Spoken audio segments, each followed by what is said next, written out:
The Pre-Modern Era, the Age and its Art. Part 1, Realism.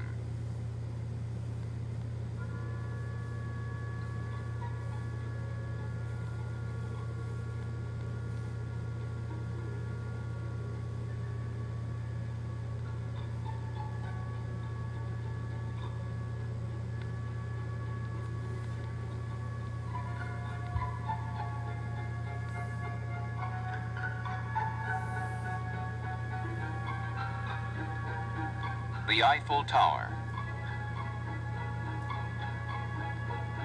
Symbol of an age of realism. Symbol of an age of technology. Symbol of the late 19th century. Even more than in the enlightened 18th century, men were now trying to control the world around them. And now, they had the advanced tools of science and technology with which to work. Note the cast iron gears of the enormous crane used in the construction of the Eiffel Tower, seen here. By the end of the 19th century, it was industry which produced much of what is now considered art. Mass-produced lithographs of engineering feats, such as the locomotive, are now collector's items. One of the grand ideals of the Enlightenment and of the Romantic period early in the 19th century had been the belief in progress.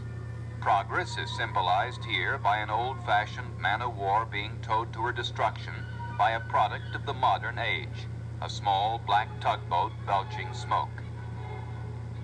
By the late 19th century, advances in engineering and technology were making material progress a reality.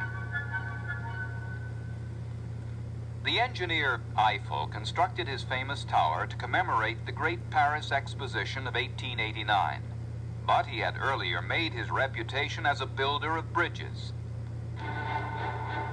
Eiffel's dramatic railroad trestle is only one of a series of iron bridges which had begun to leap across rivers and chasms during the latter part of the 18th century. And as time and technology advanced, these spans became longer and more daring. Decoration and ornament were neglected as the functionalism of the engineer began to replace the historical styles copied by the architect. Brighton Pavilion was built during the 1820s in the exotic and oriental style favored by the Romantics.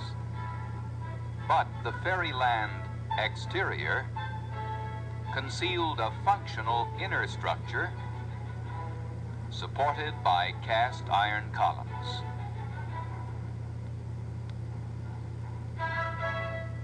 The Frenchman Labrousse designed the Library of Sainte-Geneviève in Paris in the 1840s. Again, the outside is in the Romantic tradition of imitating an historical style. In this case, a 15th century Renaissance palace seen here.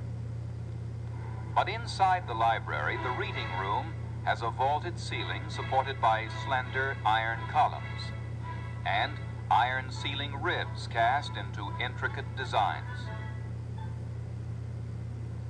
For another library about 10 years later, Labrousse designed a traditional neoclassic exterior. But inside, Romantic Byzantine domes were made of sheet metal, a product of the new industrial age. And concealed behind the partition is the storage area for the books. This private area of the building was far from the public eye, so Labrousse was free to experiment with new forms. He could make the stacks a structural framework as bare and honest as one of Eiffel's railroad bridges. The Crystal Palace was erected outside of London in 1851. Its builder, Joseph Paxton, had made his reputation designing greenhouses. The Crystal Palace, a vast iron and glass structure, was designed to house the first World's Fair. Known as the great exhibition of the works of industry of all nations. In it were displayed the products of the Industrial Revolution.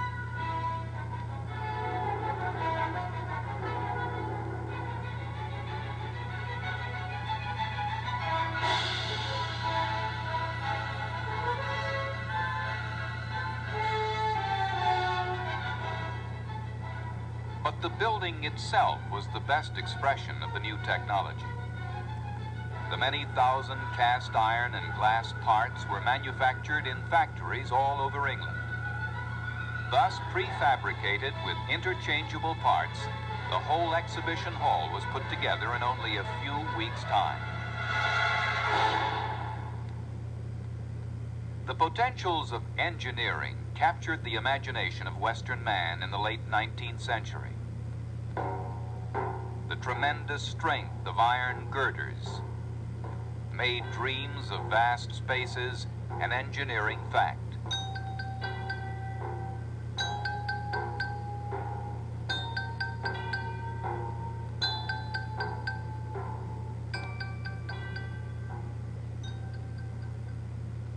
In Chicago in the 80s and 90s, a new way of building developed.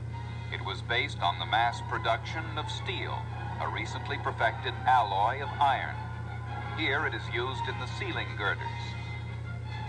Steel frame skyscrapers multiplied with industrial efficiency.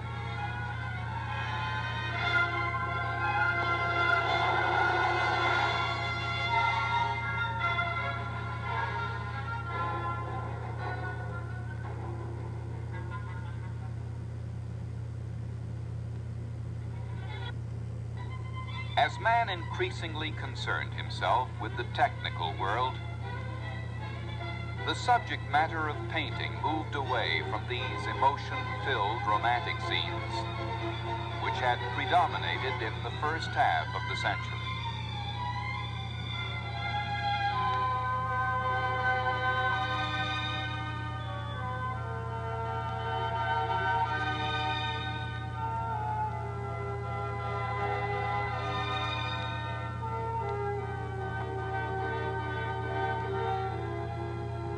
Many artists turned their backs on subjective fantasies such as this and painted life as they actually observed it.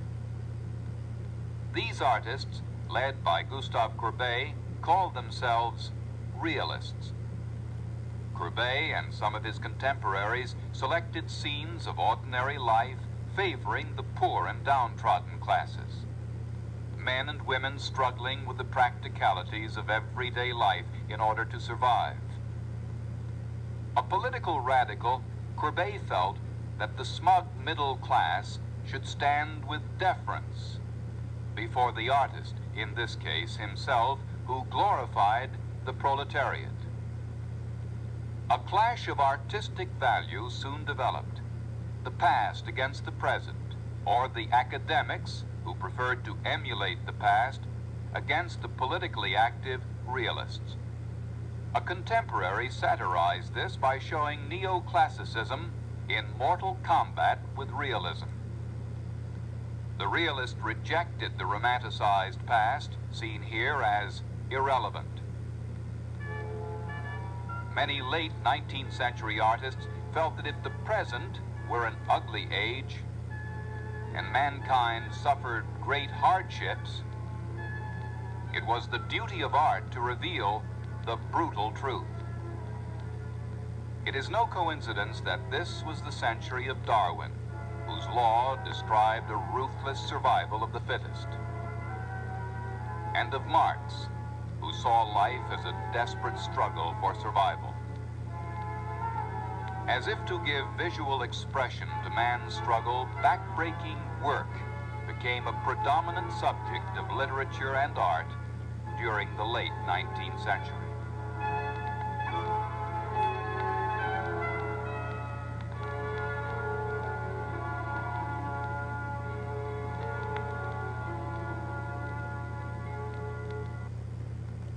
The pre-modern era, the age and its art. Part 2, Impressionism. In the 1860s, Edouard Manet shocked the Parisian art world by exhibiting this painting. The official Academy of Art had refused it, so Manet and some of his fellow artists formed their own exhibition and called it the Salon des Refusés, the exhibit of the rejected. Victorian sensibilities were disturbed by the fact that the nude lady was sitting at a picnic with clothed men. Further, these men were dressed in contemporary Parisian clothing. This made the painting appear entirely too real. The public was scandalized. Actually, the art world was even more upset by Manet's technique. He painted simply, in flat, bold colors. Official academic art preferred slick, detailed, subtly colored work such as this painting, the apotheosis of Napoleon. Manet's scenes were not carefully arranged studio poses. Instead, they were realistic and candid views of real people. Moreover, the paint on the canvas was itself becoming as important as the subject. Colors were used to flatten forms into 2 dimensions. Brush strokes were bold and hasty. Backgrounds became sketches seemingly incomplete. The eye of the spectator was obliged to fill in what was missing. Artists were fighting to free themselves from the artificial conventions and rules of academic art, such as the exact duplication on canvas of every detail in the scene they were painting.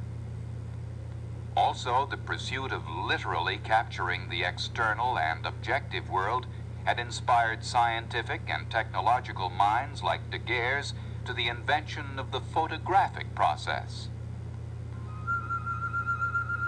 Here are 2 more early photographs.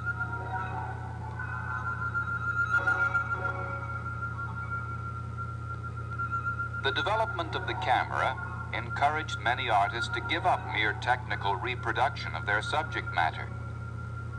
For now, the mechanics of photography could preserve external reality more accurately than the painter could ever hope to do.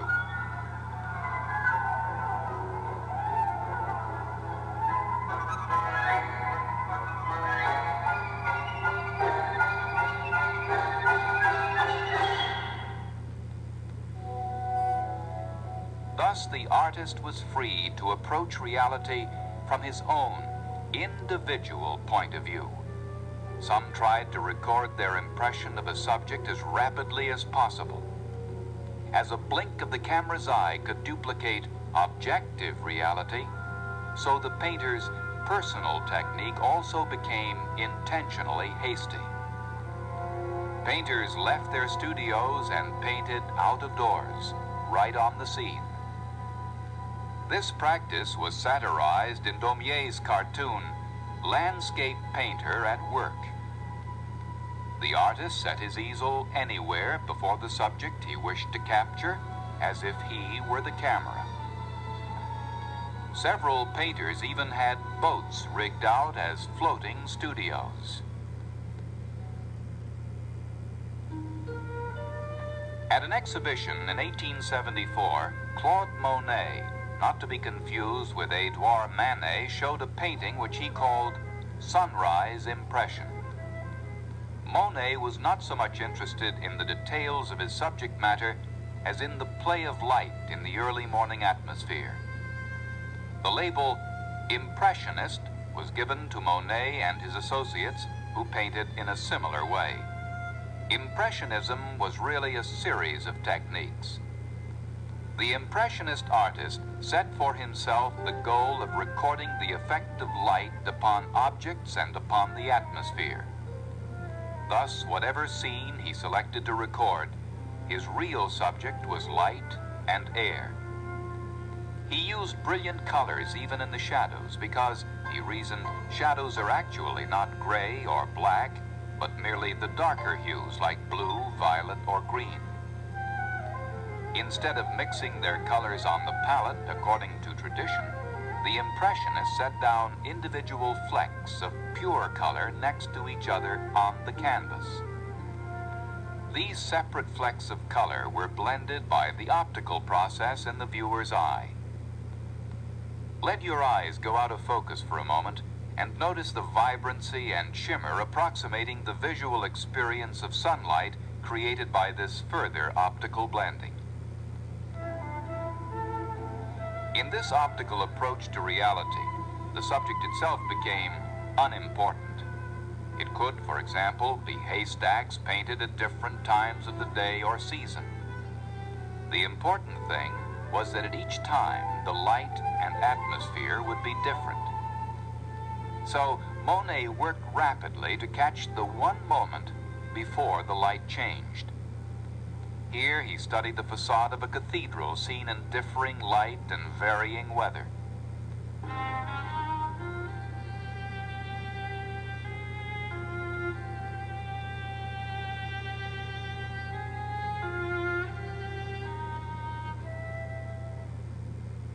In a rapidly changing world, the artist's real subject was change itself, not haystacks or cathedral facades.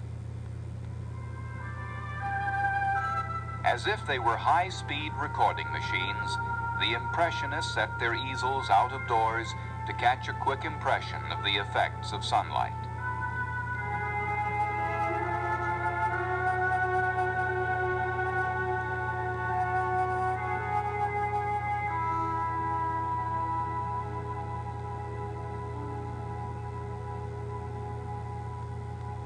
They chose landscapes in which they could set blues against greens or reds against greens.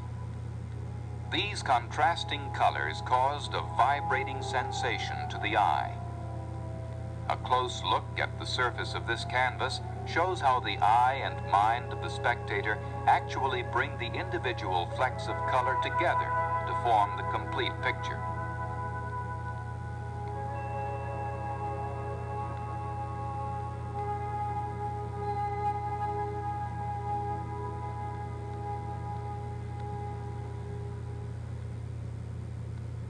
Impressionism may only have been a passing phase, but the discoveries made at the time of the Impressionists about the composition of light and the visual process had a profound effect on all artists of this and later generations.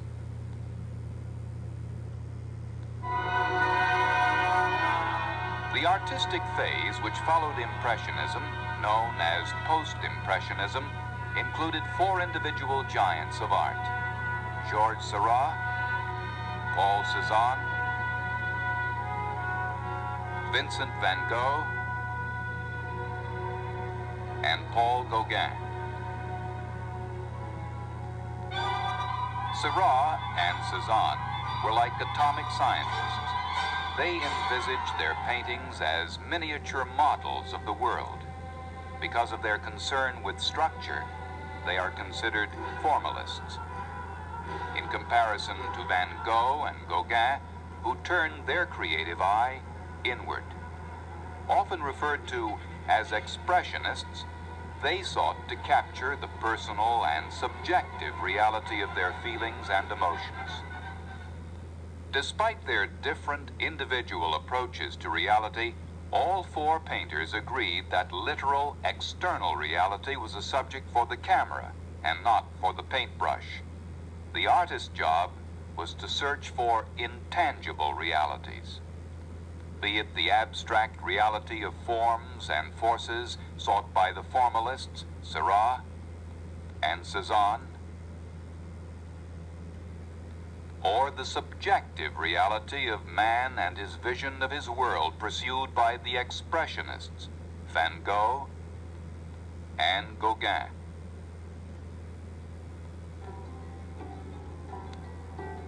Seurat concentrated on assembling and arranging forms in space. He eliminated irrelevant detail.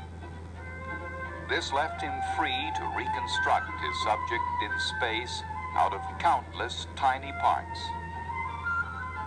Each part, or in this case, each dot or point of color, is made to fit precisely with its neighbors. This technique is called pointillism. In this preliminary study of Sunday afternoon on an island park, the artist has sorted his various forms into mere arrangements of dark and light colors. The subject is barely identifiable. In the final version, a machine-like impersonal precision results. The Sunday promenade of the middle classes is translated into an assemblage of mannequins. Mechanical dolls set in their proper place in relation to the other objects in the scene. In this cafe scene, we can see the importance of the paint itself. The dots of color have become more significant than the subject, which is trivial. Both Seurat's scientific method of painting and his concern with solid form make him a uniquely individual innovator.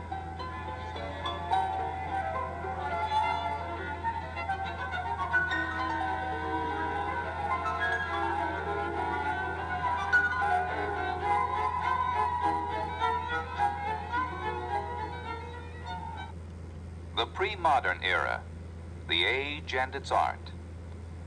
Part 3, Post-Impressionism. The formalist, Paul Cézanne, seen in this self-portrait, shared Seurat's concern for structure and technique.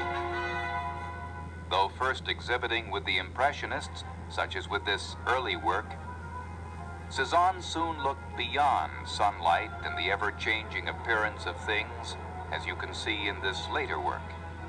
He said in a letter, "It was a necessary step. I wanted to make of Impressionism something as solid and durable as the art of the old masters." He particularly admired the careful organization of the 17th century master Poussin. Like Seurat, Cézanne also reduced nature to a series of simple geometric shapes to give solidity to his subject matter.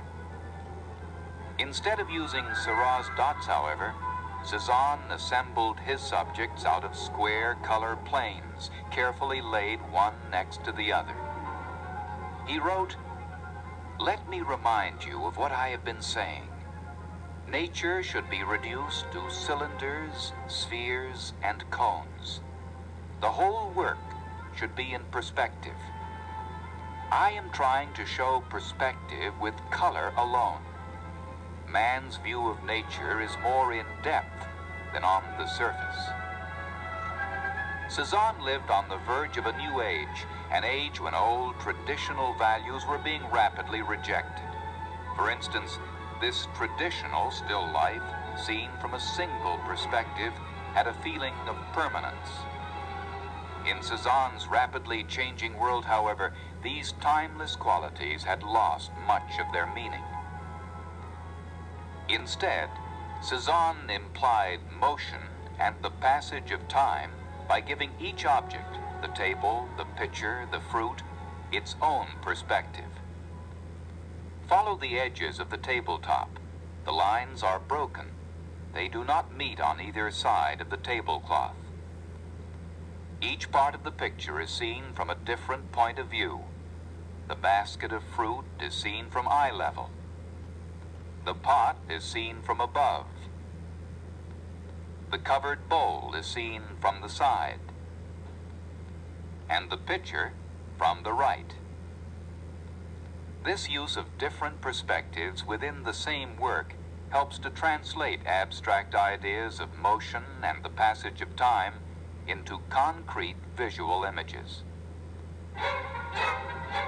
Less than 2 years after Cézanne's death in 1906, Picasso and Braque were to develop Cubism, in which the individual object itself is fragmented into a multiplicity of perspectives.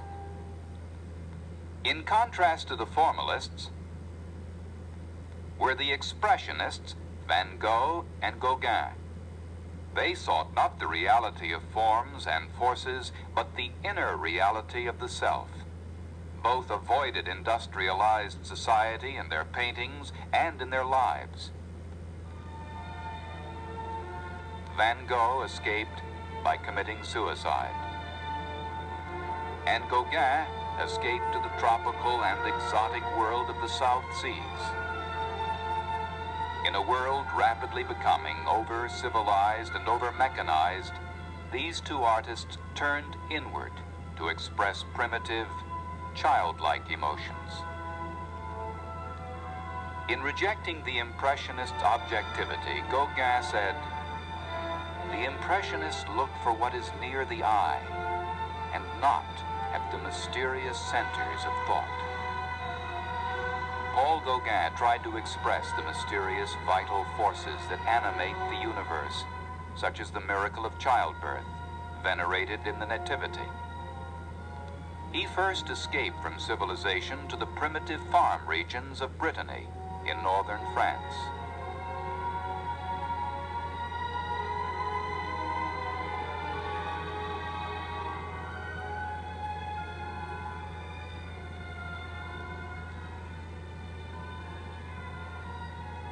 But Brittany was still too close to the superficial middle-class civilization which oppressed him.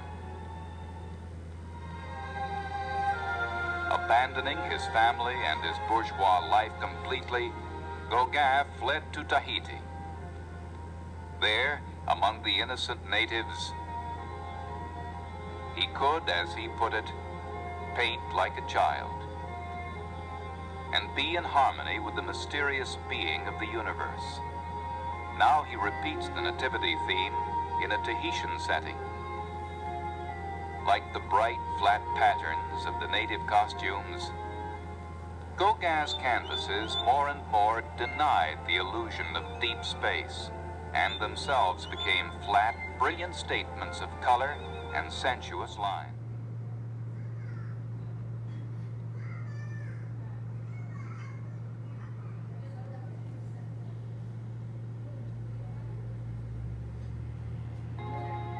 Like the bright, flat patterns of the native costumes, Gauguin's canvases more and more denied the illusion of deep space and themselves became flat, brilliant statements of color and sensuous line.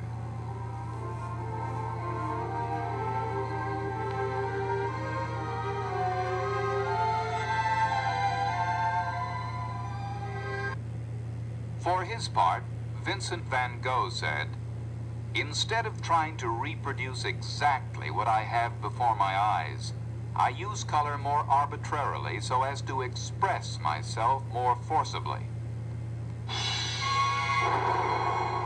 Van Gogh distorted and exaggerated his simplified forms.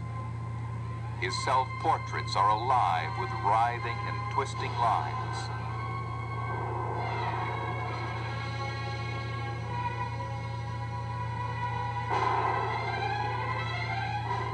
So are his emotion-laden landscapes.